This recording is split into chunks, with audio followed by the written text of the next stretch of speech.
I'll go to something that ranks highly on Google and read their content, and it is, just from like my perspective, it is designed poorly, it's organized poorly. I'm like, this is embarrassing. It's at like that, like minimal level, it's embarrassing. And then two, it's just user centric. And people talk about the helpful content update and Google like becoming an authority. Well, one of those and that is it's just easy to consume. It's organized well. You're answering the questions properly. Your website is put together properly. The navigation is simple to use.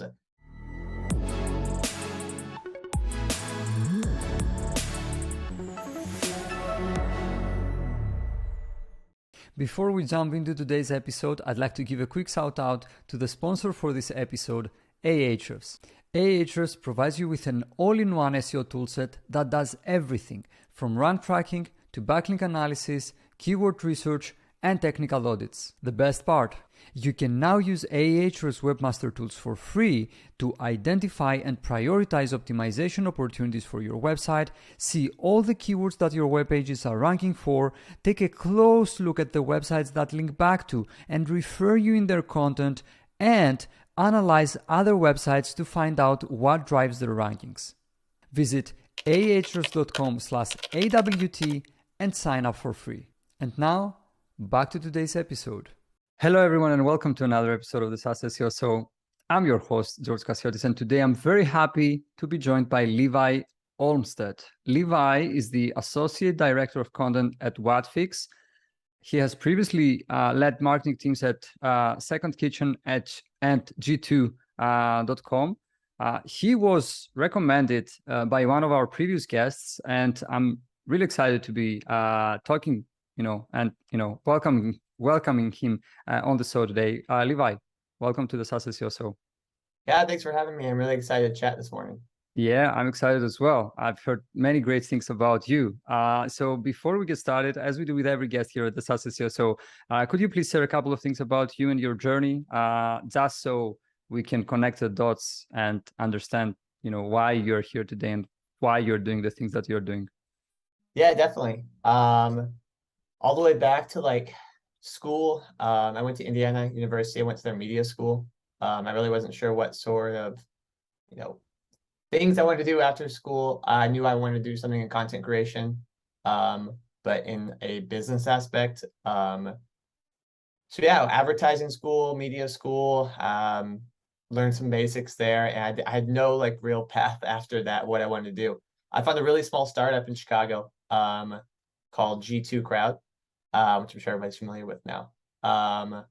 15-person company at the time. I drove up, had an interview, and I was starting within a month of that at 23, 22 years old. I had no idea what SaaS even was at that point. And yeah, when I started there, it was not, content marketing. It was early SaaS startup. Everybody was doing everything really. I was managing categories, SEO, software, development categories like text editor, IDE, things like that, as well as nonprofit software. So not a lot of overlap between those categories, but those were mine. If you're familiar with G2, they have category pages, has a software definition, features, products, and then reviews. I owned those categories, so I essentially was the analyst for those categories. I wrote the report, read the reviews, added the products, defined the category space. I moved from there into review acquisition, spent all my time just driving reviews. As that was built out, we had more. G2 was growing so fast. We went from 15 people to 50 people to 100 people. To 500 people after that. It happened so fast. But we had a need for category SEO, and a lot of our category pages, main category, CRM software, marketing automation software. These category pages weren't ranking very well, and we did not have somebody in-house that could manage SEO or our content marketing. Me and you mentioned Jacob Rednick earlier. Were kind of hand-selected to kind of own this project, this SEO project at G2, and kind of start thinking about how we get these category pages ranking better and how we drive more traffic to the website. And we just were thrown to the fire. We started learning all these basics of SEO from some people that had some knowledge inside the organization, learning a lot by ourselves, learning a lot by just trying stuff, throwing things at the wall, see what works. And obviously we learned an enormous amount. And that was really the foundation. And I think like the love of content marketing and SEO for me was started right there. Of just having it really wasn't even content marketing and SEO. It was like, here's a problem, solve it through like SEO and content marketing. So we started building a lot of links to these category pages, started figuring out how to interlink properly on G2, all the on-page SEO stuff, building our Learn blog, realized the potential of having a blog hub on G2. G2 has so many categories. You can write content about so many things. It's almost endless. And we started focusing all of our attention on that blog, launched the Learn Hub. I cannot give you a great date there, but I know within a year and a half, we went from conception to 1.5 million sessions a month. Our team went from 4 people to 30 people on the content marketing team. And you know, the rest there is kind of history. I feel like the Learn Hub is one of the marquee blogs people kind of think about when they think of content marketing in 2022 for SaaS companies. After G2, I went to a really small startup called Second Kitchen, kind of start that journey all over again. Very small, 10 people. I ran our marketing organization there, and by marketing organization, it was me. That was the organization. They are a ghost kitchen adjacent company. The pandemic hit right after I started, and that was scary, being in like a hospitality restaurant startup. Kind of struggled. I had good success with content marketing there. It was a much easier vertical than B2B SaaS. It was ranking for restaurant marketing terms and like hotel marketing terms, a lot easier. I did grow a blog there to a little over 120,000 sessions a month in about a year. Again, the ranking difficulty was not as difficult as some of these B2B terms. Left there about a year and a half ago. I was a little nervous about hospitality and the restaurant industry moving forward, especially after COVID, as well as I was ready to get back into a larger enterprise software company. I was familiar with digital adoption space, especially with digital transformation being such a huge pillar of enterprise companies right now, in this digitalization of every business. And knowing a digital adoption platform, empowers the adoption of that technology. I was familiar with Whatfix and WalkMe in the space from all the way back from my G2 days. And yeah, I love the product. Saw an opportunity for a content marketing director position here. Jumped to that opportunity. Yeah, it's been a year and a half now. It feels like it's not been that long. It took over our content marketing function as a whole here at Whatfix. We have a team of 4 in-house people, including myself, as well as some freelancers, and we manage our Whatfix blog, all of our landing page copy, homepage copy. We work on the product marketing team. That's where our content marketing function sits, which allows us to work alongside of the product marketing team as we're launching, new products or new solution areas.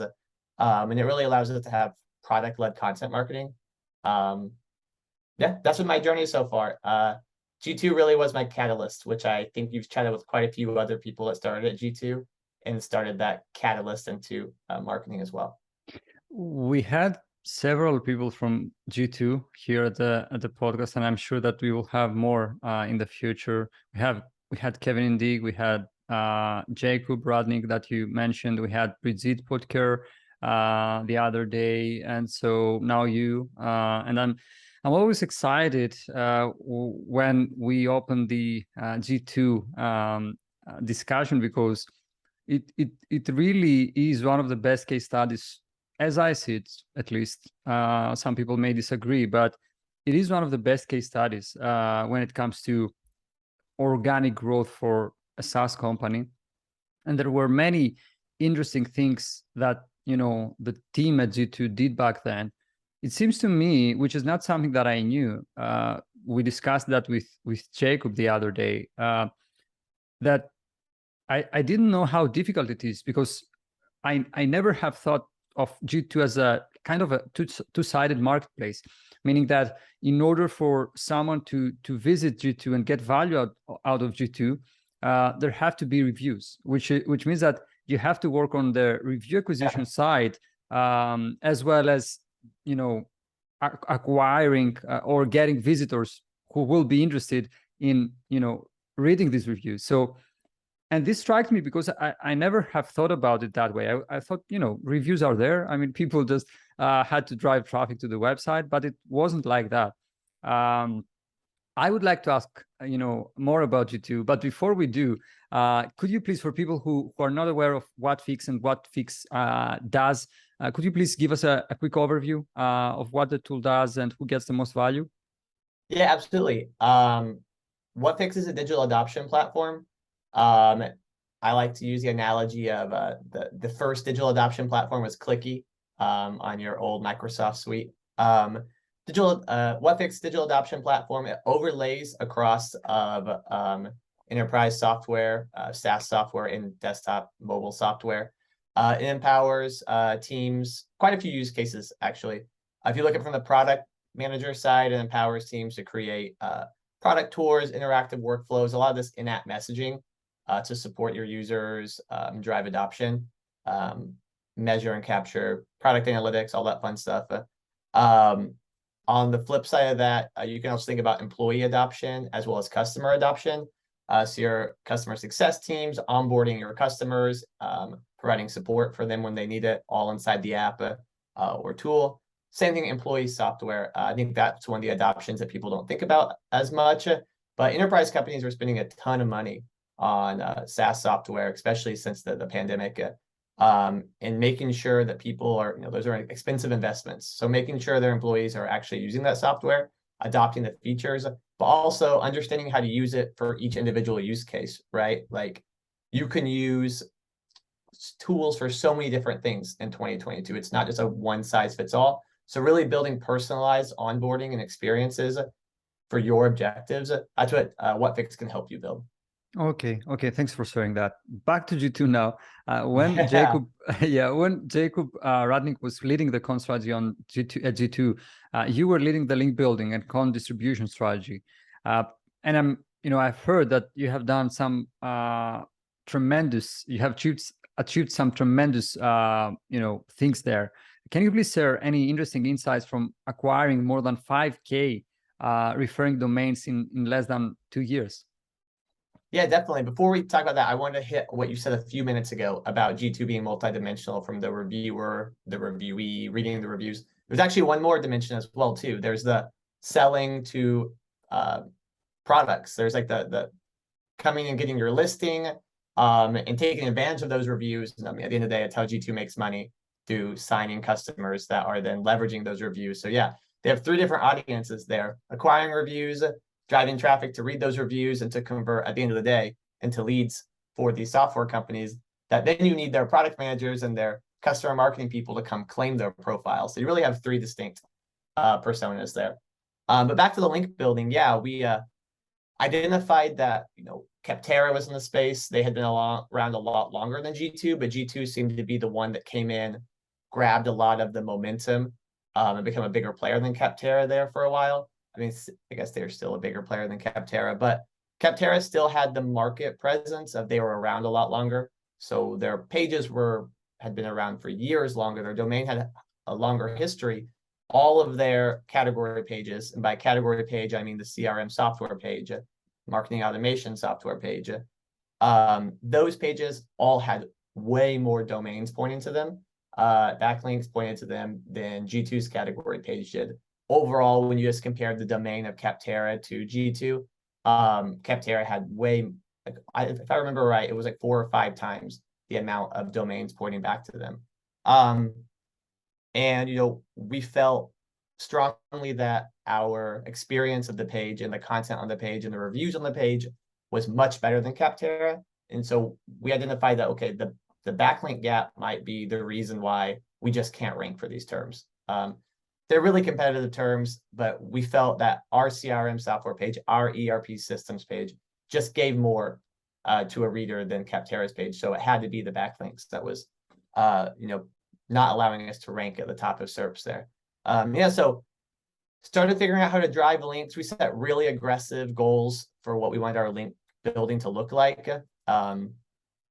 Actually, they were insane numbers that we wanted to drive. I think we drove 5,000 in less than 2 years. I'm pretty sure the goal we set was like 20,000. So it was a kind of like over the moon goal.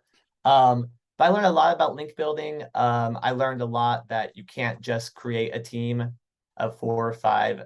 We brought in freelancers as well as contractors to do outreach for all of this content we were producing. I learned that doesn't really scale.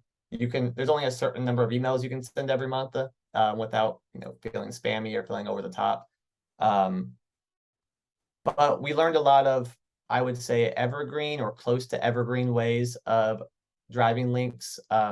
Things like stat roundups, which I think that now is a common tool in the playbook of a lot of content marketers. And what I mean by stat roundups, for those that may not know what I'm talking about, 50 customer review statistics in 2022. We all know that having in-house research is very linkable. You can't always do in-house research. So a stat roundup will just be rounding up all the statistics from around the web. Building a big one-sheeter that kind of lists all these statistics out, publishing that. You would be very surprised at how many links that could drive. The big use case I wanted to highlight was we were lucky to publish one early on customer review statistics, and that was perfect because customer reviews, G2, synonymous. So I'm sure that helped us rank well. But also people felt they wanted to link to G2 when they were talking about review statistics. So anytime any content marketer or any SaaS company was writing an article about product reviews, customer reviews, they were linking over to these stats that we were writing in our roundup. In a year, that article gained over 1,000 domains pointing to it. We never did outreach for it. They all were really high-powered domain authorities from other SaaS websites, and that was just by itself. So we threw that into our playbook, and we're creating, I don't know, anything you can imagine that can have stats behind it. We started writing ERP statistics, CRM statistics, sales enablement statistics. They all gather and attract natural links. Think about yourself. If you're going to link to if you're going to include a statistic in your article, you're going to link back to that stat. So it made a lot of sense. We also started writing and thinking about how we could apply that to other types of content. So anything that has a number value equated with it. So what is a good, if you're talking about NPS, what's the average NPS score? That example. What's the average cost of onboarding a new employee? That's a great one. That's one that we wrote here at Whatfix. And that actually acquires a lot of evergreen links as well, too, because people are looking to cite, an article about onboarding. How much does it cost to onboard an average employee? They need to look that up. If we rank at the top of that number-based query, that's going to acquire a lot of links organically. As well as I think the most interesting thing we did, which was actually really early on when we first started thinking about how to drive links. We did not have a large team. It was only a few of us really early on at G2. And we knew that brands linked to their badges. So if you're on G2, you're familiar that HubSpot is named a leader in the marketing automation grid for 2022. They get 3 or 4 badges to say, yep, small businesses love them in marketing automation. Enterprises love them in marketing automation.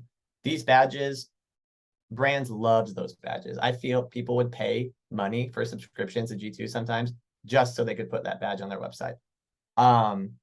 So like, okay, what are ways we can, we could scale this? Let's figure out new ways to get brands, because you're only going to get that badge if you've driven at least 10 reviews and you're kind of working with G2 already. So there's so many more SaaS companies that had no reviews. How do we go after those companies? One, open the door to get them talking with our sales team, but also somehow get them involved so we can give them a badge so they're at least talking to us and they're going to link back to us with that badge. So we created a best software by city and country.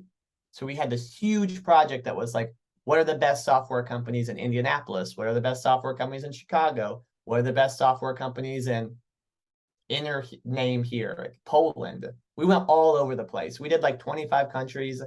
and I think 40 American cities.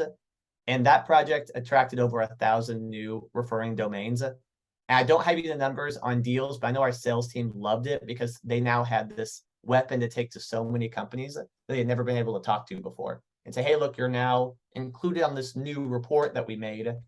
We know you don't have any reviews, but you should drive some reviews so you can get these other reports. Plus, like, actually, weirdly, when I started at Whatfix, I was just kind of browsing. You have that weird onboarding phase where you're not quite sure what to do. You're kind of learning the product. At Whatfix, I went to our PR and brand page, and I saw we still had best companies in San Jose G2 crowd 2018. I had written that article. They were still linking to it from their press page. So that was, I think, the most unique campaign we ran. But it was also so successful in the fact that it acquired so many new referring domains from specifically SaaS companies linking back, not just to our homepage, but when we sent out, this press email to these brands saying, hey, you're included in this best software list. We also included a PR package with it as a zip file. It included their badge as well as a pre-written template that I had literally for each brand that showed any interest, which I wrote like hundreds of these. It would say brand name was named one of the best San Jose companies in 2019 in the sales enablement software category. And I literally would hyperlink sales enablement software to our software page because those are the pages we wanted our links driven to. And we wanted that specific anchor text. So I was writing these for literally hundreds of companies, just sending them out. Our conversion rate was like 20%. It was wild. They would just publish them on their PR page. Boom, move on. We got that link, a new domain. And it was really a successful campaign. That's crazy. Yeah.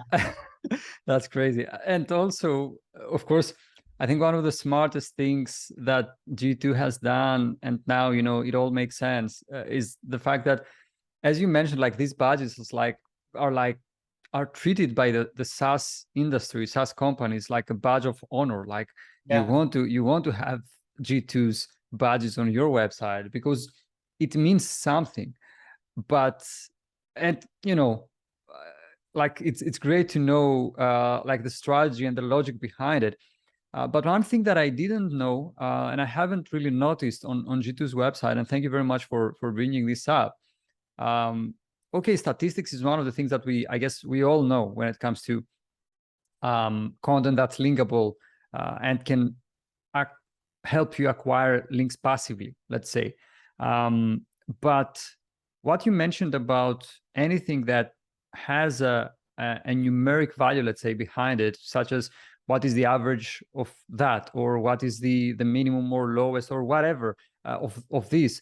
This is also very powerful, and I think it's also under leveraged because we will all use the statistics or whatever modifiers when conducting keyword research, but we are not going to think about the fact that people are also looking for averages because they want to feature an average on their blog post, or a journalist who wants to feature highest value on their article. So this is very powerful as well. And I think that as I understand it, it's quite under leveraged as well. Besides link building, and I think that the learnings are too many, and you shared some of them with us when it comes to content, because I know that from having discussions with different people who were involved in these processes and projects back then, I know that you published like a crazy number of blog posts in a very short time frame, and I would like to know what you have learned when it comes to content strategy specifically, not just in the context of like promotion or whatever, but content strategy, keyword research, like on-page optimization, whatever you want to share with us. Yeah, definitely. At G2, looking back, we viewed it as a opportunity, like a really huge opportunity that we could write about whatever we wanted to, because to be completely transparent, our North End star was traffic. There was really no other caveat. It was not, we want you to drive page claims, which by page claim, Whatfix going to G2 and saying, okay, we want to add custom content to our page. It wasn't driving leads. It wasn't anything like that. It was our team's goal, the 30-person content marketing team, was to increase traffic to the website. A pretty blank statement. And looking back at you mentioned us publishing. I think at the height of me being there, it was like 100 articles a month. It was wild. Like, I don't know how we were publishing that much stuff.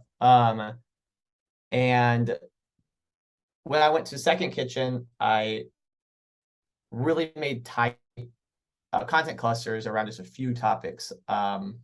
It worked very fast. And looking back, we came to Whatfix, replicated the same thing. When I look back at G2, I think that the two things, I don't know how to word it exactly, the huge opportunity of you can write about whatever, as well as the push to write about everything. We need you to support all of these categories, 75, 100 SaaS categories. We need to write content about all of them. Plus this North Star of like, we just want traffic. So write about things that you think you can get traffic on, like that, ASAP.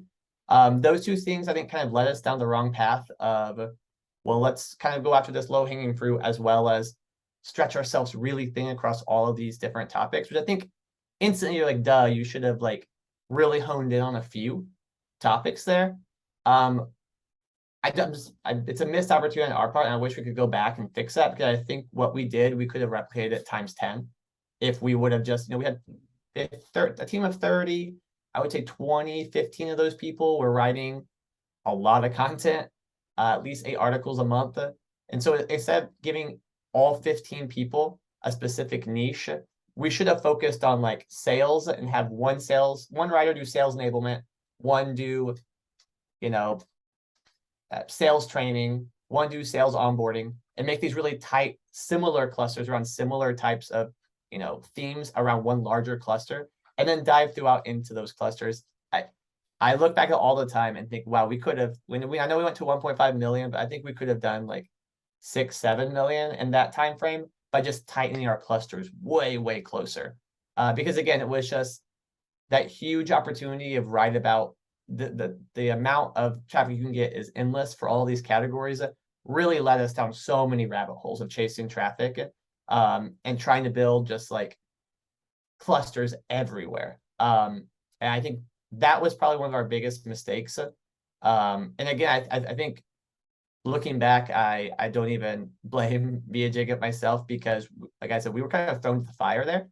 And I know a lot of people listening to this, like topic clusters, everybody, I'd say that's rule number 1 of content marketing.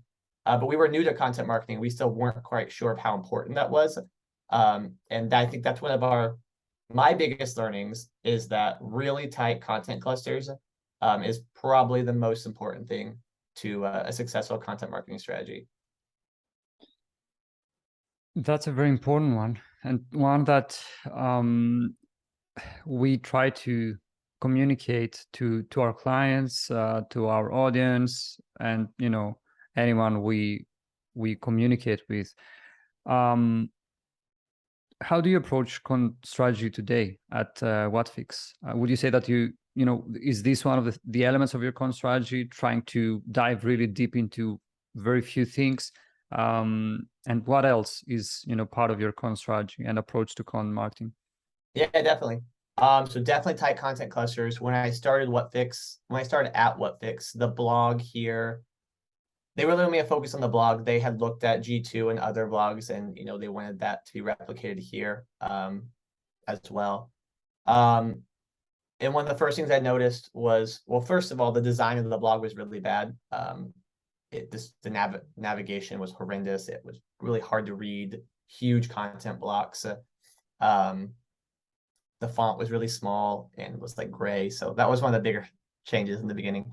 But the second thing I noticed was they were writing about Whatfix is a similar issue of G2, which is a huge opportunity, but also can stretch you really thin, that we have so many different use cases and so many things we can write about, from learning and development, change management, digital transformation, sales enablement, that you want to write about all these things. We have a really large product marketing team at Whatfix. It's probably our largest team outside of our sales team. It's our product marketing team.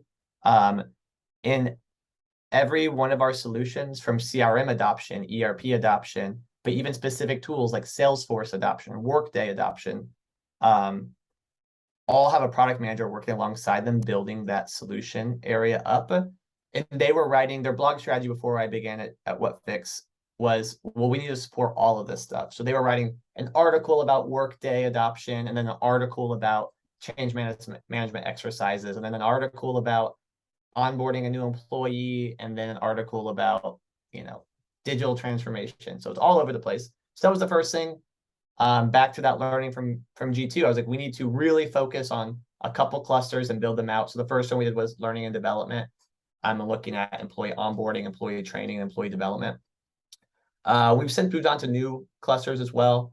But that has been my biggest strategy focus at Whatfix, is really, really tight clusters, get things to work so we can start building out the in-between articles and identifying our gaps in content that our competitors are writing about, or that our, not really competitors, but those that are in the same space as us that are also writing towards somebody that might be onboarding a new employee. Let's write out everything there. Let's build out an entire life cycle there. So once we have the tofu content, let's start to build the challenges content.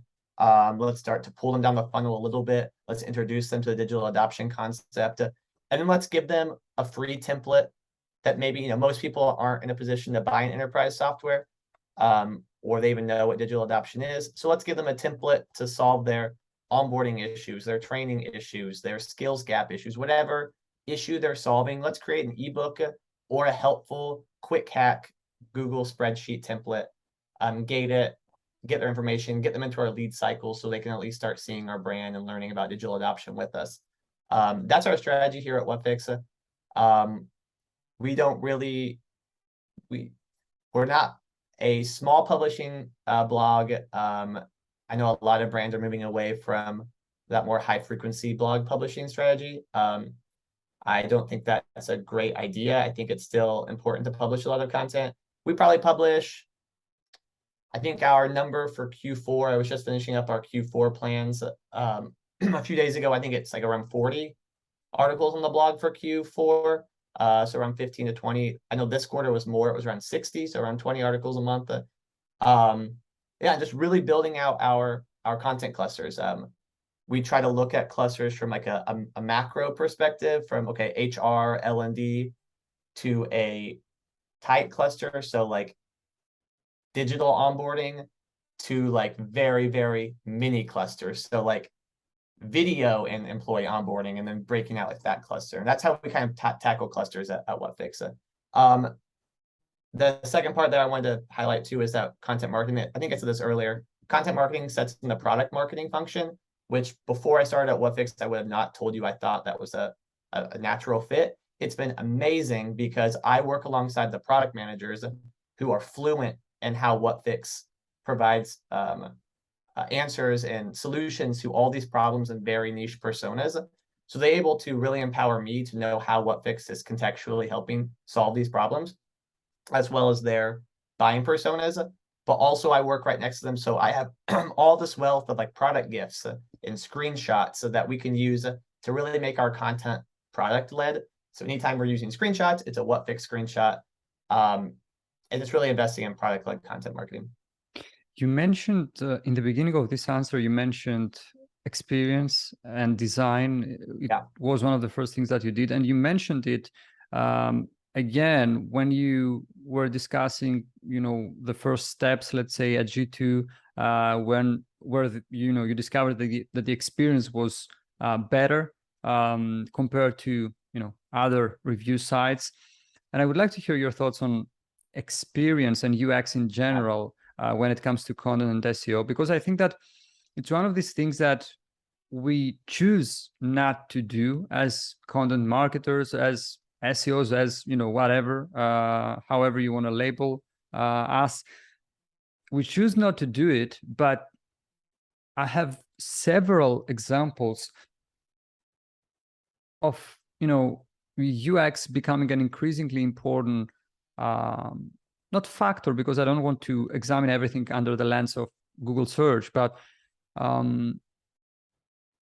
very important, let's say, factor that determines the success of the piece of content, whatever, you know, this may be. And I would like to hear your thoughts on that.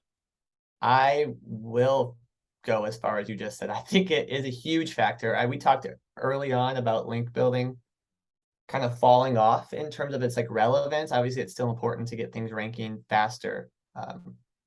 But for me, I spend so much time on design.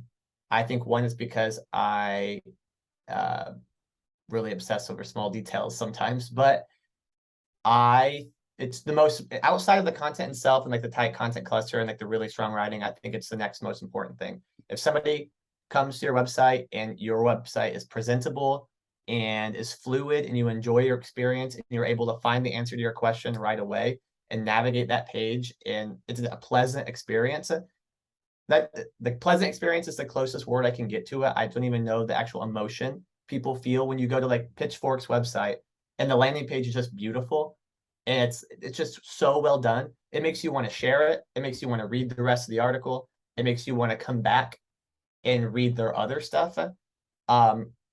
There are so many brands out there that you go to their website.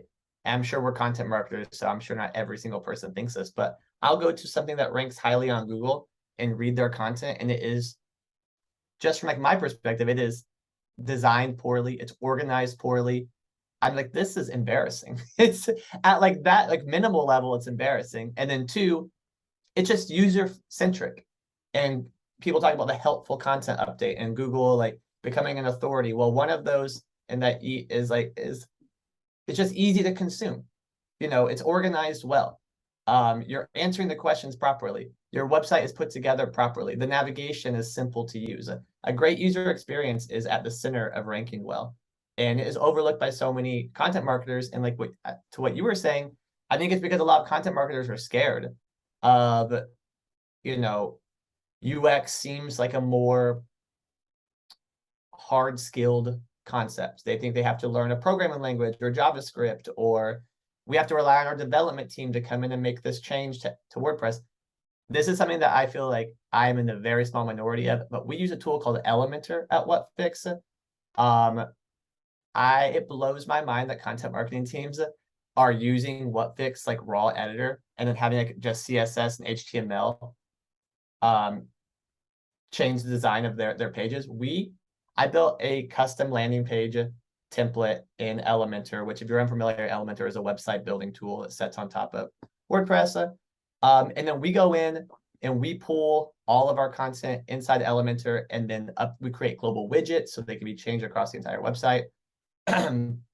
We own the design of our individual blog posts 100%. No designer, no engineer has touched those pages. We own the design top to bottom, which allows us to A/B test, create the experiences we want to. And we've learned those skills. We've learned HTML and CSS. We've learned how to use Elementor, how to do all these small things to make every single article feel like a landing page.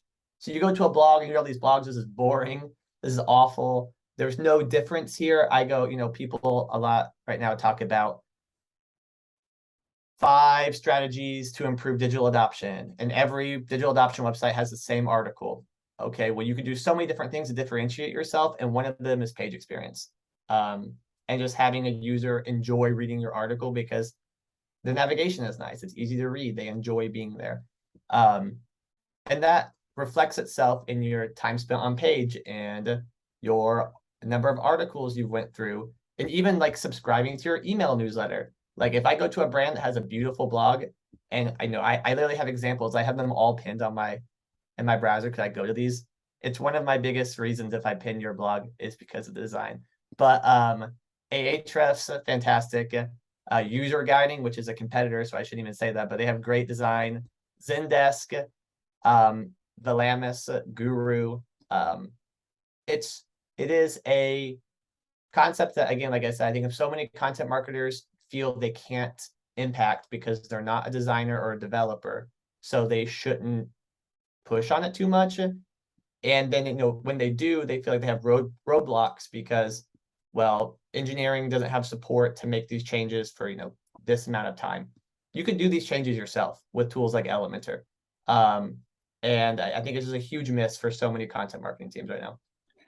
I agree with you, and yeah, I, I I agree with you. And we faced the same issue with our own website and blog, and we realized at some point that what, this website was relevant like almost 2.5 years ago when we started the agency, but now it's not. It doesn't represent who we are, and at the same time, we know from our sales conversations, from people who reach out, that a very important part of the journey is our blog. We know that, and we also see it through Clearbit, but we know that people before they engage, before they book a call with us or whatever, they visit the blog. And I'm like, you know what, the content may be good, and in most cases it is, because we write content you will not find in most agency websites, but our design sucks. Like it really sucks.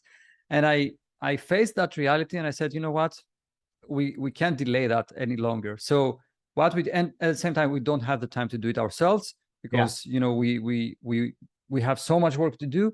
And so we worked with 2 different agencies to help us, and hired a copywriter, hired another designer for graphics, and so on.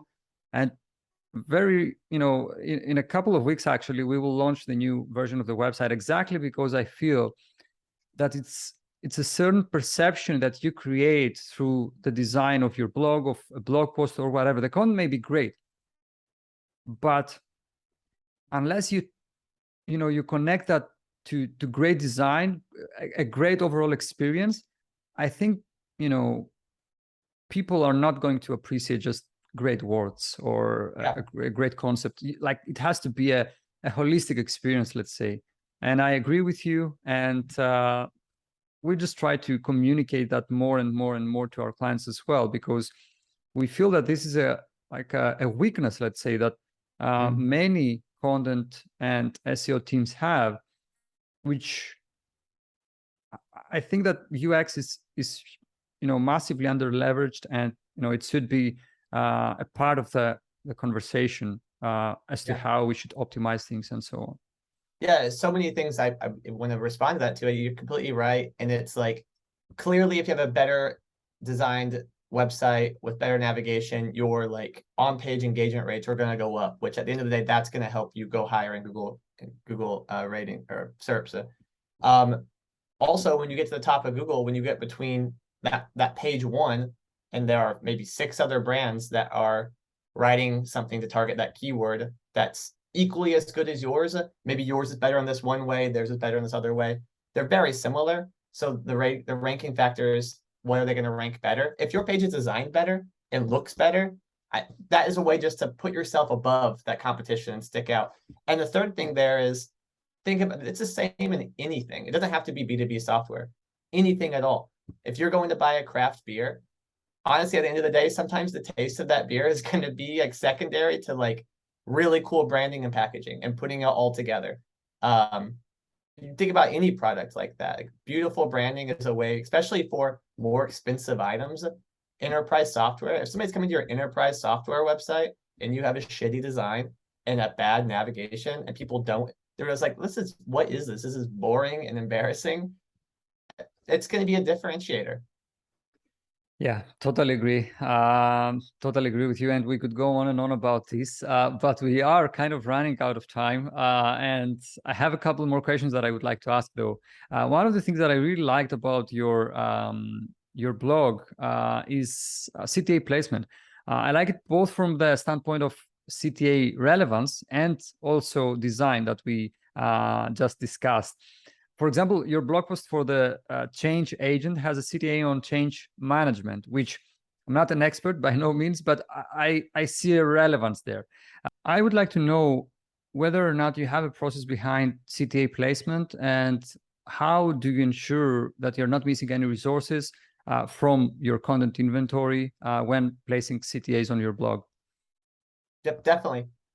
So a couple different things I want to talk about for that. The first is we have a really robust content outline brief that we have for every single article and piece of content that we put together.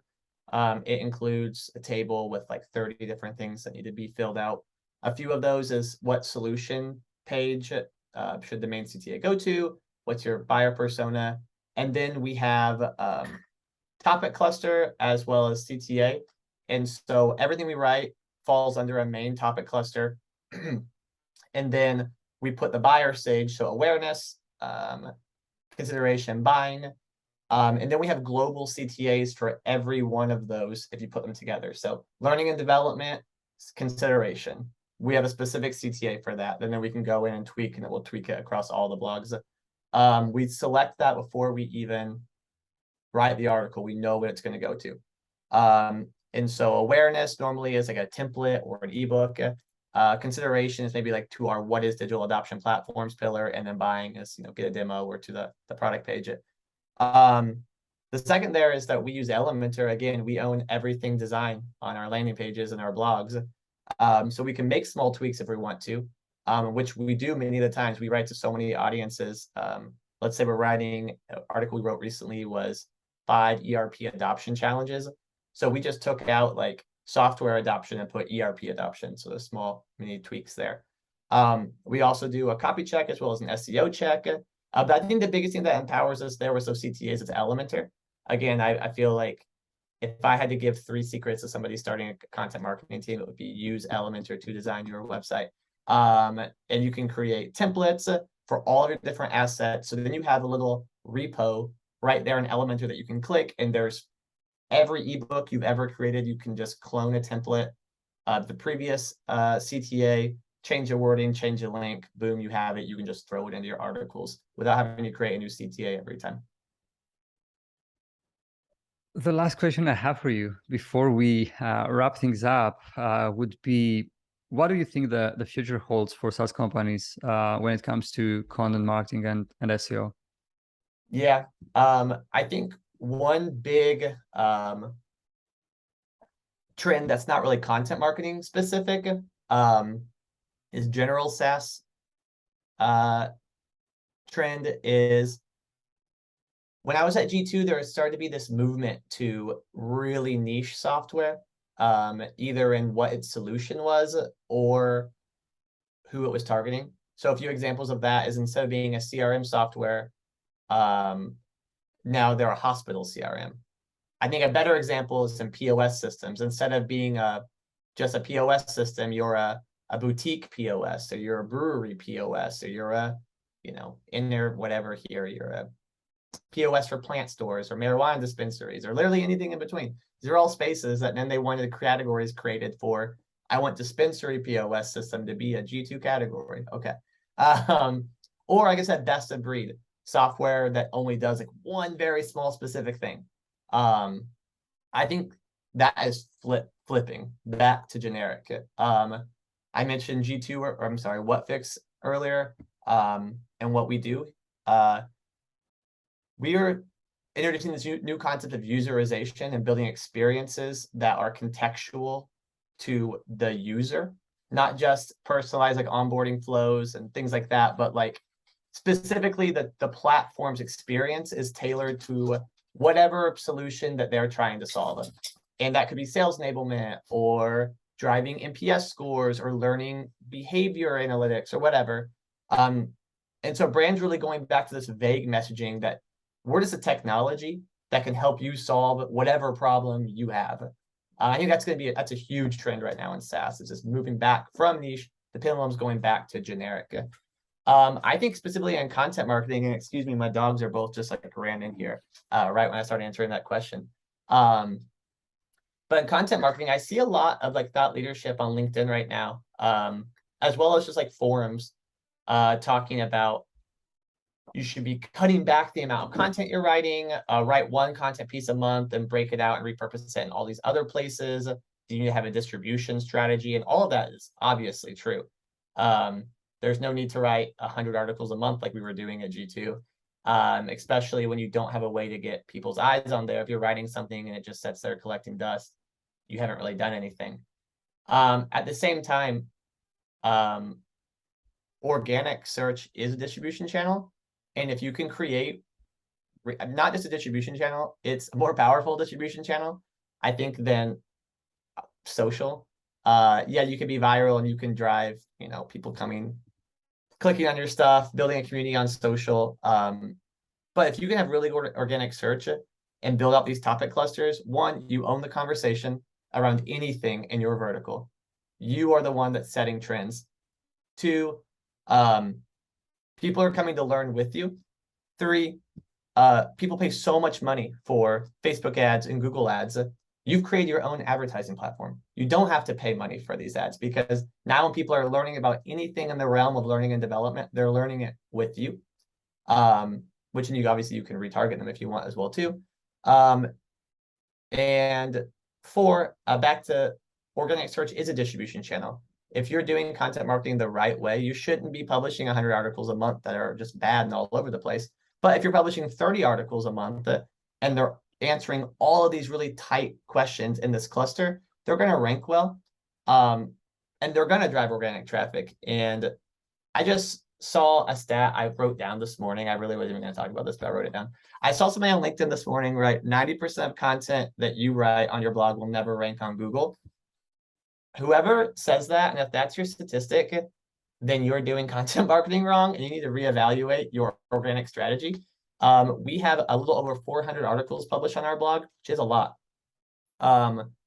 50 of them last month, so 13% of them drove over 1,000 organic sessions. 208 of them, 54% of them drove over 100 organic sessions. So the idea that 90% of the stuff that you're writing needs to have a distribution strategy because it's not ever going to drive any organic traffic is just not true. And whatever traffic you're going to get from repurposing your blog article into a LinkedIn post, an email blast, all of these things, it's never going to come close to what you can get from just evergreen organic traffic.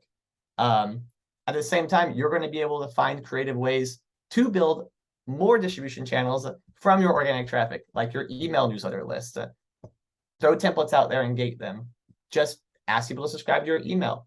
You're going to get 1,000 people a month subscribing, and you're going to build a list that way as well too. So like the idea that organic search isn't a distribution channel is this like weird pseudoscience trend I see right now in content marketing that's really prevalent everywhere I see on LinkedIn, and I just don't understand it. So that's really not the future of content marketing and SaaS, but it's this notion that I keep seeing thought leaders on LinkedIn writing about, like all they write about. And it kind of frustrates me a little bit because I don't know if they're doing content marketing poorly, or if they just found a secret distribution channel that I haven't found yet.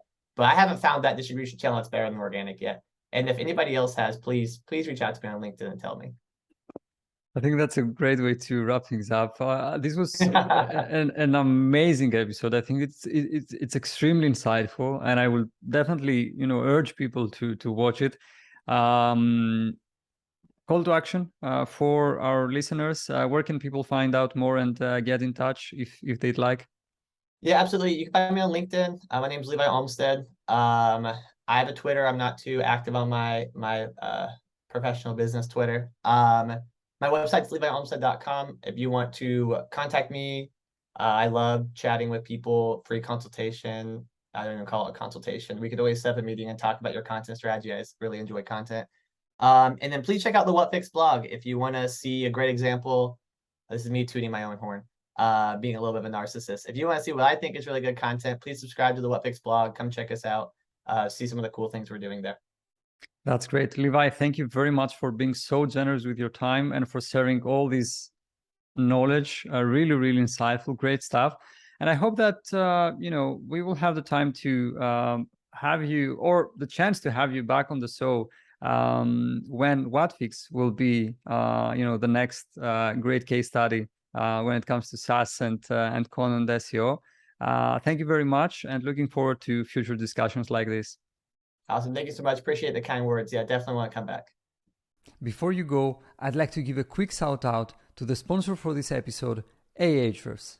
Ahrefs provides you with an all-in-one SEO toolset that does everything from rank tracking to backlink analysis, keyword research, and technical audits. The best part, you can now use Ahrefs Webmaster Tools for free to identify and prioritize optimization opportunities for your website, see all the keywords that your web pages are ranking for, take a close look at the websites that link back to and refer you in their content, and analyze other websites to find out what drives their rankings.